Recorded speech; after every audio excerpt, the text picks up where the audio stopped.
વલસાડ શહેરની સોમવારે સવારે 6 વાગે વરસાદના આવવાની રાહ જોતું વલસાડ શહેર સવારે જ્યારે મળસ કે આળસ મરડીને કામ કરવા બેઠું થાય, ધીમે ધીમે ટ્રાફિક વધતો જાય અને લોકો પોતપોતાના કામે વળગે. યશ કમલ શહેરનું 25 વર્ષ જૂનું 9 માળનું બિલ્ડિંગ એના 9મા માળેથી મારા પપ્પાના ઘરની બાલ્કનીમાંથી લીધેલી આ ફિલ્મ તાજેતરમાં જ મેં ખરીદેલા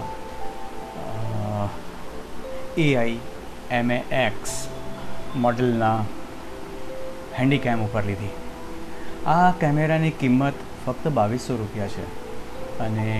એમાં 8 GBનું કાર્ડ નાખીને આવા વિડીયોઝ બનાવી શકાતા હોય તો મને એવું લાગ્યું કે આવા ઓછી કિંમતના આવા પ્રકારનું રિઝલ્ટ આપતા કેમેરા દ્વારા valsadsamaachar.com માટેના વિડીયો જરૂર તૈયાર કરી શકાય. અને ખરેખર વલસાડના લોકોની પ્રાર્થના ફળી કાળા ભમ્મર વાદળ ચડી આવ્યા, સુસવાટા મારતો પવન ફૂંકાવા માંડ્યો અને બસ સૌ રાહ જોઈ રહ્યા છીએ કે ક્યારે આ વાદળમાં એકત્રિત થયેલું પાણી ઝરમર ઝરમર યા તો ફિર ધોધમાર શહેરને ભીંજવી નાખે, શહેરને તરબતોડ કરી નાખે. અને એક વાત એ પણ ખરી કે આ વાદળ જે રીતે છત્રી બનીને શહેરની ઉપર છવાયેલા છે એ જોઈને